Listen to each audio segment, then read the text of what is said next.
प्यारे बच्चों, आज हम कक्षा 11 के लिए जो टॉपिक पढ़ने जा रहे हैं वो है friction on an incline plane. जो नत समतल है उस पर कैसे घर्षण कार्य करता है इसको हम देखते हैं। और इससे पहले जो हमने पढ़ा है वो क्या पढ़ा है? स्टैटिक फ्रिक्शन पढ़ा है हमने, काइनेटिक फ्रिक्शन पढ़ा है हमने, और लिमिटिंग फोर्स हमने वहाँ पर पढ़ा है। ठीक है, तो एक बार रिकैप करते हुए चलते हैं कि अब तक जो हमने पढ़ा कि कोई बॉडी अगर किसी दूसरी बॉडी के संपर्क में है या दो सतह अगर संपर्क में है, सपोज ये कोई एक रफ सरफेस है, ठीक है, और इस पर कोई बॉडी रखी गई है, इस पर कोई ब्लॉक सपोज यहाँ पर m द्रव्यमान का रखा गया है, तो इस पर कौन कौन से फोर्स कार्य करते हैं? एक फोर्स नीचे हो गया जिसको हम क्या कहेंगे, इसका वेट, जो हमेशा कहाँ होता है, सेंटर ऑफ ग्रेविटी से डाउनवर्ड्स कार्य करता है। पृथ्वी हर किसी वस्तु को अपने सेंटर की ओर अट्रैक्ट करती है, दैट इज ग्रेविटेशनल फोर्स, जिसकी वैल्यू कितनी हो गई, mg। और चूंकि ये ब्लॉक क्या कर रहा होगा, इस सरफेस पर दबाव डाल रहा होगा, तो इस सरफेस भी क्या करेगी, प्रतिक्रिया करेगी, एक्शन एंड रिएक्शन फोर्स। तो उसको हमने क्या कहा था, वो रिएक्शन फोर्स हो गया और वो परपेंडिकुलर होगा इस सरफेस के, जिसको हमने आर कहा था। माना हम इस बॉडी को ऊपर इस तरफ इसको F फोर्स लगा रहे हैं, ये अप्लाइड फोर्स था, ये अप्लाइड फोर्स था, और जब हम इसको अप्लाइड फोर्स लगा रहे हैं तो इसकी सतह पर ये क्या करेगा, इसका जो विरोध करेगी वो क्या होगा, इसकी सतह पर लगने वाला टेंजेंशियल फोर्स होगा, जिसको हमने क्या कहा था, फ्रिक्शनल फोर्स कहा था। और हमने कहा था फ्रिक्शनल फोर्स की वैल्यू क्या होती है, म्यू आर के बराबर होती है। ये एक जनरल कंसेप्ट हमने पढ़ा था। अब हमारे पास है कि फ्रिक्शन क्या है, किसी इंक्लाइन प्लेन पे है, तो उसको एक बार देखते हैं कि उसका कैसा फिगर ड्रॉ होगा। सपोज ये पृथ्वी तल है, ये अर्थ सरफेस है, ठीक है, और इस अर्थ सरफेस पर ये थीटा एंगल है, ये कोई नत समतल है, इंक्लाइन प्लेन है थीटा एंगल पर, ठीक है, ये क्या है, थीटा एंगल पर झुका हुआ है। अब मान लेते हैं कि इस पर कोई बॉडी, कोई ब्लॉक यहाँ पर m रखा होगा, ठीक है, इस पर कोई ब्लॉक यहाँ पर m रखा होगा, तो जनरली क्या होगा, इसका जो वेट होगा, सपोज ये m द्रव्यमान का है, सपोज ये क्या है, m द्रव्यमान का है, m द्रव्यमान का ब्लॉक है, तो ये क्या होगा, नीचे की ओर कार्य करेगा इसका, ठीक है, mg क्या होगा, सेंटर ऑफ ग्रेविटी से कार्य करेगा, सेंटर ऑफ ग्रेविटी से डाउनवर्ड्स काम करेगा। और ये क्योंकि क्या है, सदिश राशि है जी, ग्रेविटेशनल ग्रेविटी है, तो ये क्या है, mg डाउनवर्ड्स दिशा सहित कार्य कर रहा है, तो ये ठीक है। और अब देखिए इस ब्लॉक की जो प्रतिक्रिया होगी इस सरफेस पर, वो क्या है, ऊपर की ओर इसके परपेंडिकुलर कार्य करेगी, ठीक है, इसको हमने क्या कह दिया, r, इसको हमने क्या कह दिया, r, ठीक। अब ध्यान दीजिए कि हमारे पास ये ऐसा हो गया,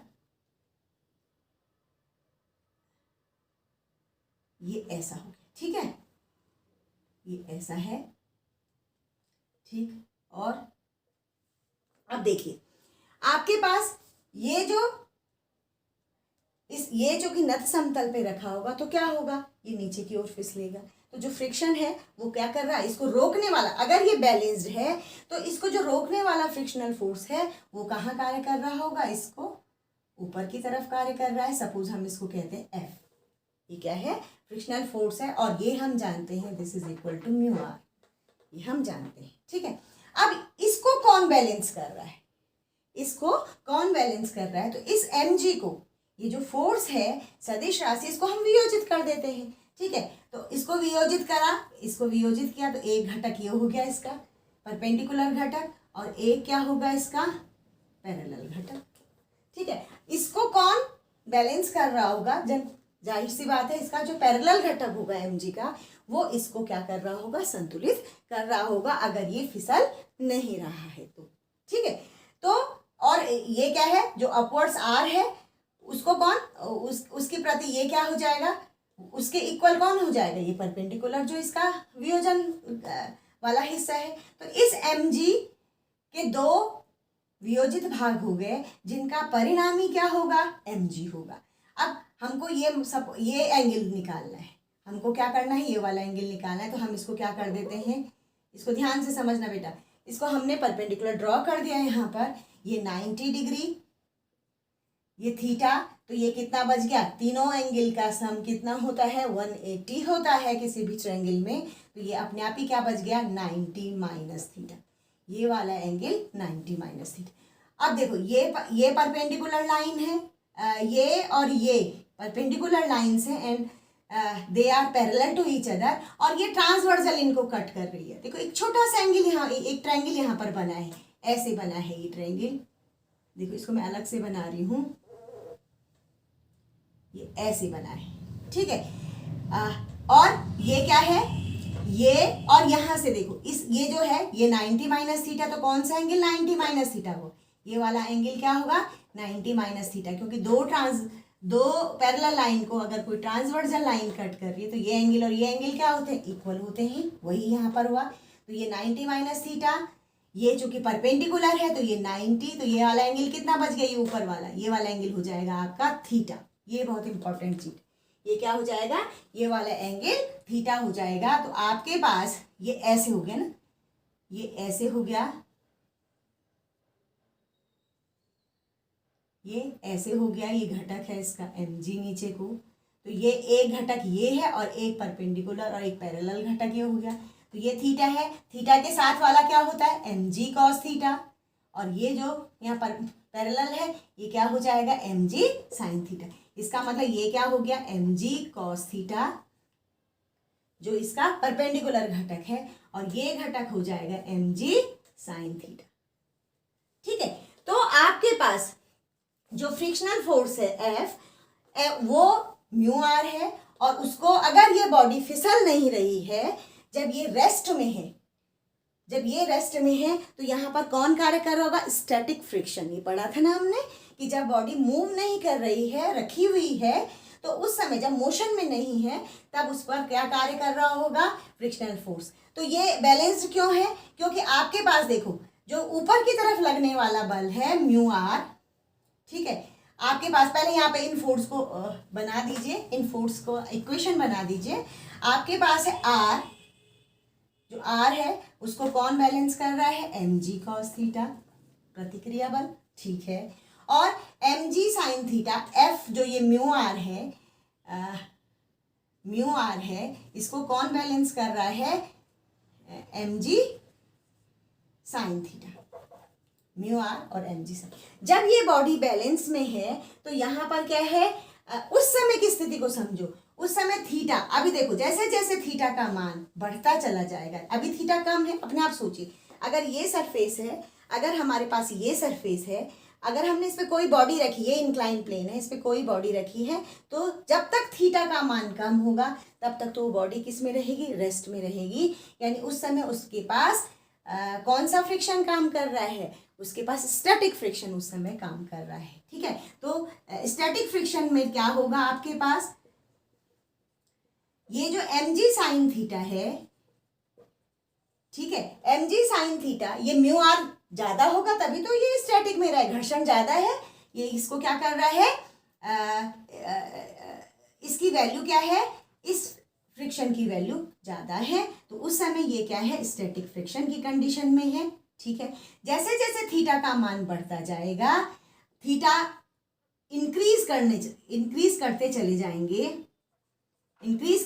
जाएंगे, तो आपके पास साइन थीटा का मान बड़ा हो जाएगा, साइन थीटा इंक्रीज होगा, साइन थीटा क्या होगा, इंक्रीज होगा, और कॉस थीटा उसके रिस्पेक्ट में क्या होगा, डिक्रीज होगा, ठीक है। ये वैल्यू आप सामान्य रूप से भी जानते हैं, साइन 0 और कॉस 0 में ही देख लो, ठीक है, साइन 0 0 होता है और कॉस 0 की वैल्यू क्या होंगी, उस समय बढ़ती जाएंगी, यानी ये क्या है, अगर साइन थीटा इंक्रीज हो रहा है तो यहाँ पर ये क्या है, कॉस थीटा का मान क्या होगा, डिक्रीज होगा।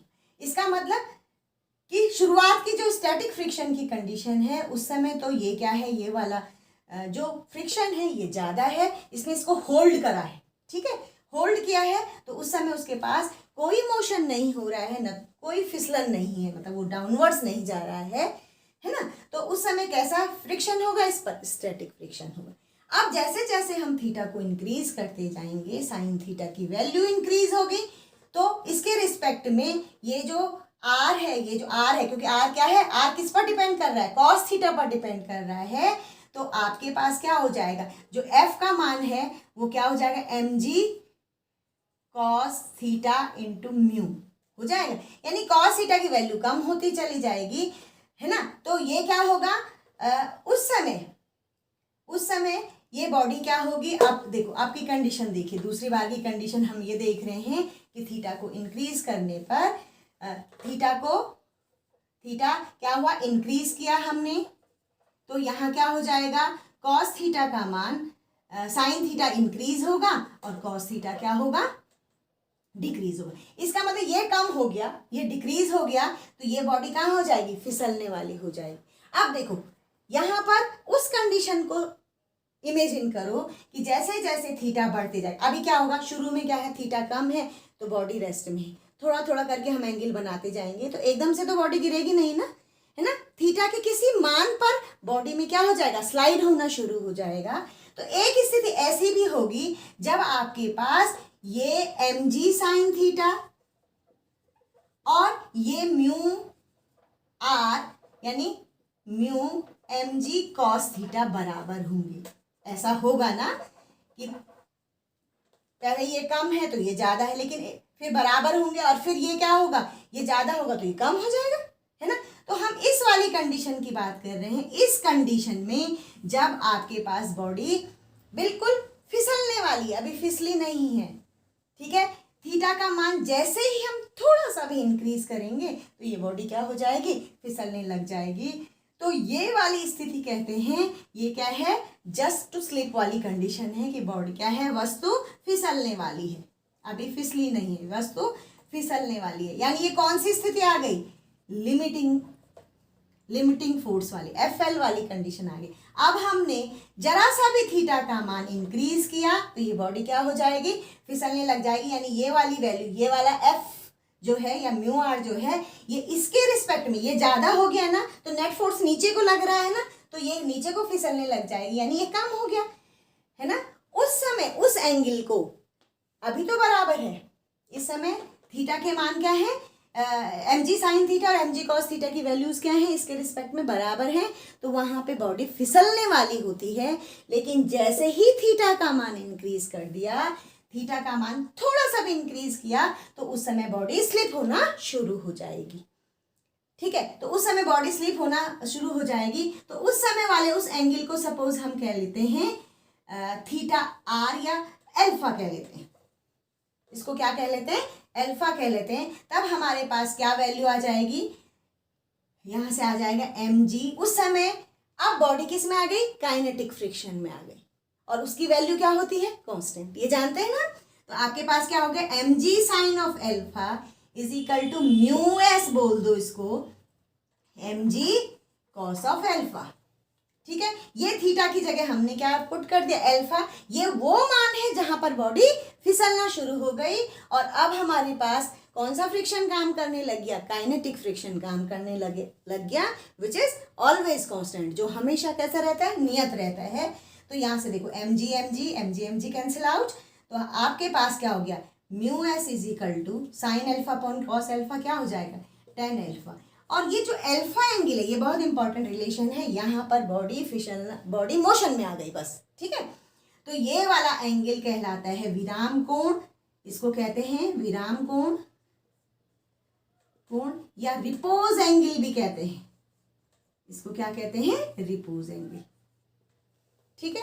तो आपके पास उस समय ये कार्य करेगा, और ये अल्फा की वैल्यू किस पर डिपेंड करेगी, इस म्यू एस सीमांत फ्रिक्शन, इस पर म्यू एस पर निर्भर कर रही है, ठीक है। और म्यू एस निकालना हम जानते हैं, ठीक है। तो ये सब कुछ था कि कैसे हमने इंक्लाइन प्लेन में रिपोज एंगल निकालना है, तो ऐसे कार्य करता है। इसमें 3 कंडीशन देखिए आप, 3 कंडीशन आई। एक बार जब ये ज़्यादा है, म्यू आर शुरुआत की स्टेज, जब ये बॉडी टोटली रेस्ट में है, तो उस समय इसकी वैल्यू ज़्यादा, फ्रिक्शन ज़्यादा लग रहा है, तभी तो बॉडी नीचे नहीं आ रही है, फर्स्ट कंडीशन। उस कंडीशन में, जो फर्स्ट कंडीशन में है, उस कंडीशन में आपके पास कौन सा फ्रिक्शन कार्य कर रहा है, स्टैटिक फ्रिक्शन कार्य कर रहा है, ठीक है। अब बॉडी क्या है, एक स्थिति क्या है, थीटा की वैल्यू बढ़ने पर, थीटा की वैल्यू बनने पर ये मान एक बार एक स्थिति ऐसी आएगी जब आपके पास mg साइन थीटा और इस म्यू आर की वैल्यू क्या होगी, इक्वल होगी। उस समय बॉडी फिसलने ही वाली होती है, फिसली नहीं है अभी, यानी वहाँ पर हम लिमिटिंग फोर्स वाली कंडीशन कर रहे हैं। जैसे ही क्या होगा, अप्लाइड फोर्स का मान उससे अधिक हो जाएगा तो वो बॉडी क्या हो जाएगी, फिसलने लग जाएगी। वो कब होगा, जब हम इस थीटा का मान थोड़ा सा भी इंक्रीज करेंगे, जस्ट टू स्लिप वाली कंडीशन से थोड़ा सा भी इंक्रीज करेंगे तो हमारे पास क्या हो जाएगा, बॉडी फिसलने लग जाएगी। उस समय हमारे पास जो थीटा होगा उसको हम क्या कहेंगे, रिपोज एंगल कहेंगे, और वो वैल्यू चेंज हो जाएगी ना तो उसको हमने अल्फा लिख दिया, ठीक है। और हमने क्या कर दिया, यहाँ पर वो वाली कंडीशन कर दी। इस समय आपके पास जो फ्रिक्शन कार्य करेगा, जो कि बॉडी किस में आ गई है, रेस्ट में नहीं या मोशन में है, तो काइनेटिक फ्रिक्शन कार्य करेगा। और उस समय हम tan अल्फा का मान निकाल सकते हैं, या यहाँ से अल्फा इज इक्वल टू क्या हो जाएगा, tan इनवर्स म्यू एस भी लिख सकते हैं, ठीक है। तो ये सब था फ्रिक्शन के बारे में। अब तुम फ्रिक्शन हमारे पास लाइफ में बहुत सारे इवेंट ऐसे होते हैं, बहुत सारी घटनाएं ऐसी हैं कि जब हमारे पास क्या है, फ्रिक्शन बहुत ज़रूरी होता है। और कई बार हमको लगता है कि फ्रिक्शन क्या है, नुकसान ज़्यादा कर रहा है। तो दोनों ही कंडीशन है कि फ्रिक्शन आपके पास लाभदायक भी है। अगर फ्रिक्शन नहीं होता तो हमको चलने में ही परेशानी होनी थी। कोई भी चीज़ को अगर हम होल्ड कर पा रहे हैं तो फ्रिक्शन के कारण कर पा रहे हैं। माना मैं यहाँ पर कुछ लिख रही हूँ, बोर्ड में कुछ लिख रही हूँ, तो ये सब फ्रिक्शन के कारण है, यानी ये बहुत ज़रूरी पार्ट है लाइफ का, ठीक है। लेकिन आपने कई बार देखा होगा कि जो वेट सरफेस है उस पर हम गिर जाते हैं, है ना, वो क्या हो जाता है, कम हो जाता है, फ्रिक्शन कम हो जाता है। वहाँ हमको या जो मशीनें हैं वो बहुत अधिक फ्रिक्शन के कारण उनके पुर्जों में क्या हो जाती है, बहुत अधिक फ्रिक्शन के कारण वो घिस जाते हैं। तो दोनों ही तरह से वो लाभदायक भी है और बहुत ज़रूरी भी है, और क्या है, एक बुराई भी है, ऐसा इसको समझ सकते हैं। अच्छा, फ्रिक्शन को कम करने के लिए आपने देखा होगा कि सरफेसेस को क्या किया जाता है, पॉलिश्ड किया जाता है।